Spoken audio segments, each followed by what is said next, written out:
Welcome back, guys. On today's video, I'm going to be doing my yearly track maintenance on the C0706. So of course I do maintenance more than once a year on the Corvette, especially since I track it so much. Okay, I'm averaging 8 to 10 track days on this car a year, sometimes a little bit more, but that's about the average. Okay, so yes, of course I'm maintaining it more than that.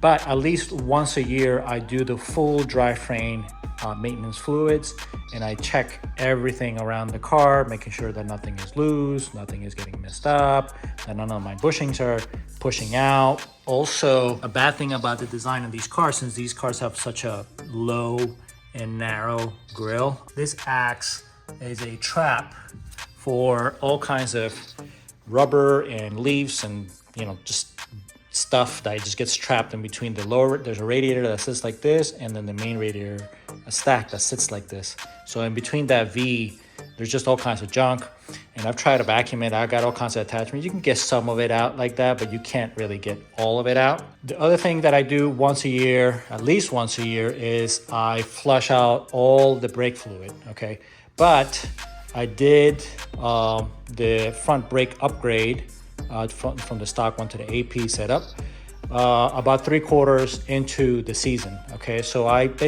only have 3 track days on that fluid.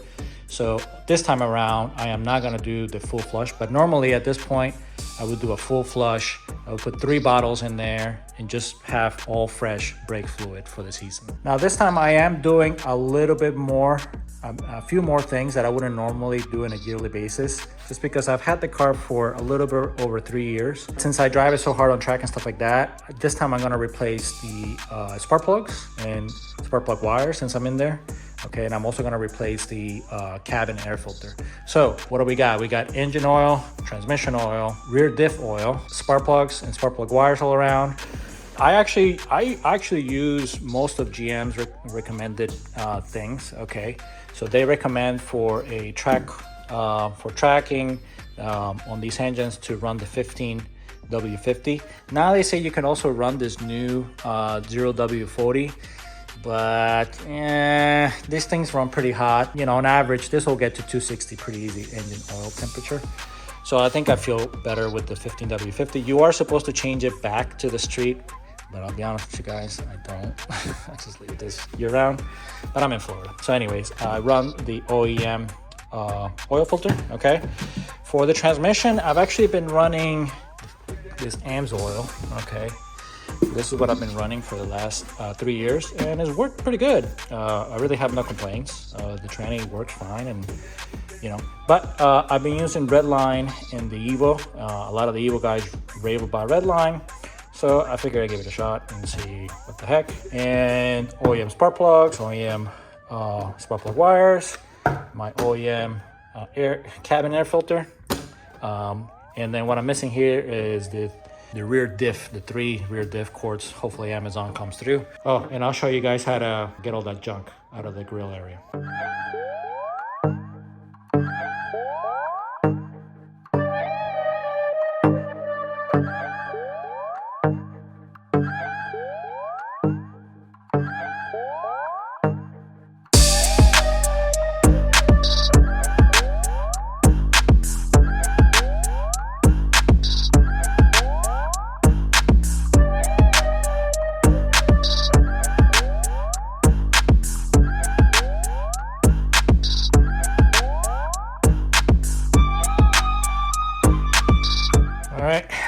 Man, this was a huge pain in the ass. This is the driver's side. They look pretty good. I mean, I guess the tune is spot on. This one has some weird things on there. I don't know what those are, but all in all, I guess, you know, what you would expect from a stock spark plug. All right, so let me put all this stuff back together. I think what I'm gonna do is, I did notice that there's some coolant lines down here. I have to show you guys holding the light. Right, there we go. But like this coolant line here, and like GM did protect this coolant line a little bit, but like down here where it's close to the header is not protected. So I have some sleeve tubing, heat protection tubing. So I'm gonna take a little bit of time and Wrap some of these and then put all this back together.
Okay, so to get the stuff from the grill, it's more of a pain in the ass. Yeah, you end up having to remove this splitter. This is the stage 2 or 3 splitter. Okay, so when you take all these bolts out, and all these bolts, at least it's bolts, not like the stupid EOs with a bunch of freaking push clips and stuff like that. So these are bolts. You take all that stuff out, and then there's gonna be another cover in there that you have to also remove. And then once you remove that second cover, I'll show you guys, but basically you're gonna see the radiator, the horizontal radiator right there. All right, so let's try to get all that junk out from the bumper crevice.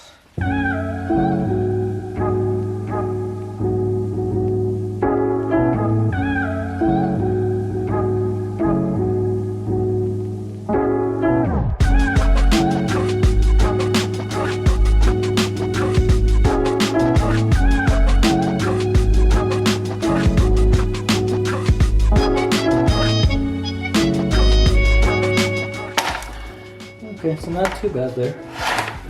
So that's like the stage 2, stage 3 splitter. So like if your car came with base aero, you would just have this bolted there, I think. Actually, don't quote me on that, I'm not 100% sure. So now we gotta get this centerpiece off. to gain access above this.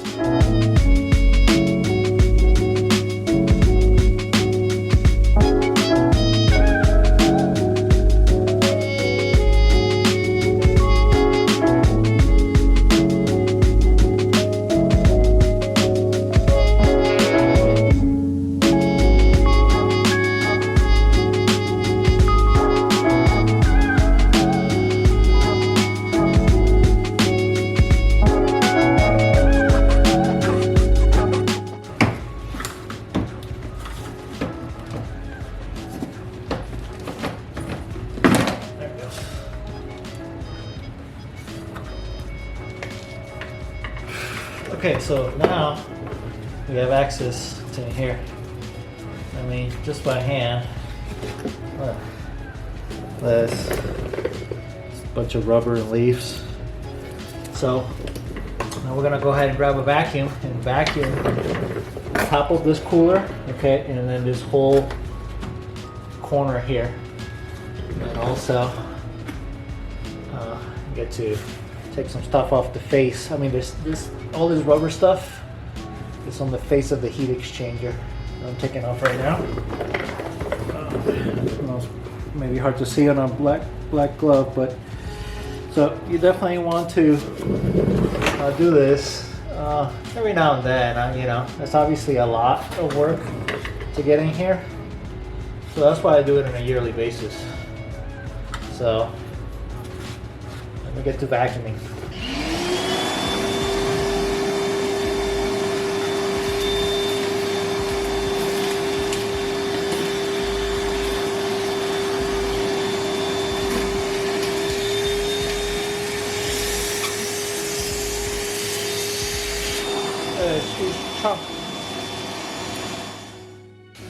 Okay, so that's a ton of junk. I'll show you guys in a bit, but I mean, just all kinds of rubber and leaves and dirt and stuff like that.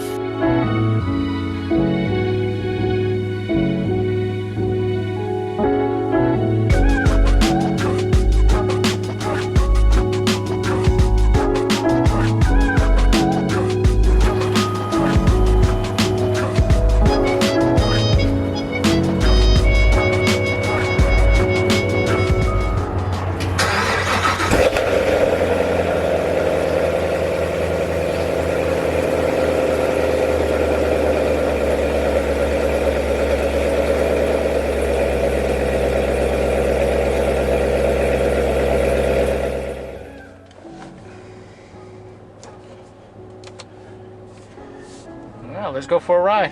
What better way of enjoying your work, your hard work? One thing about the spark plugs is, so these cars, just stock, they have a little bit of a shake. I don't know if you can see that, but they have a little bit of a shake even from the factory. I guess it's just a big motor, a big thing spinning there. But I did notice that it was getting a little bit more lumpy.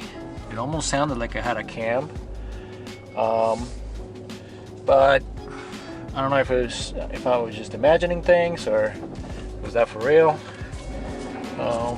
It sounds pretty similar though right now with the new spark plugs and everything like that. So, you know, I don't really think that I needed to do the spark plugs at this point. Now looking at the spark plugs, but again, peace of mind.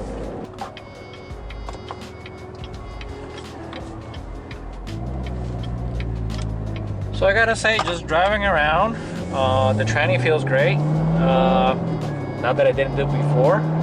It feels honestly normal. It feels just as good as before. So I think that the red line and the AMSOIL are probably interchangeable. I did try the royal purple on the Camaro. I didn't try it on this because I didn't really like it. It was really notchy when it was cold. But the AMSOIL and the red line, honestly, to me, feel pretty much the same. Well, not pretty much. They feel the same.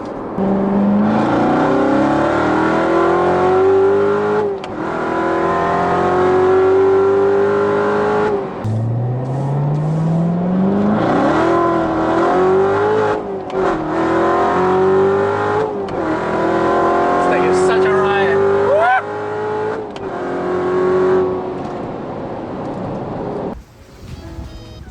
guys, well, there you have it. As you can see, it's very easy to maintain this car, even if you track the crap out of it like I do. Stay tuned. There's going to be more videos coming up of this car. I'm going to be reviewing the new wheel and tire setup, okay? And I'm probably going to do also a long-term review now that I've had the car over 3 years. All right, so stay tuned for that. See you in the next one, guys. Peace.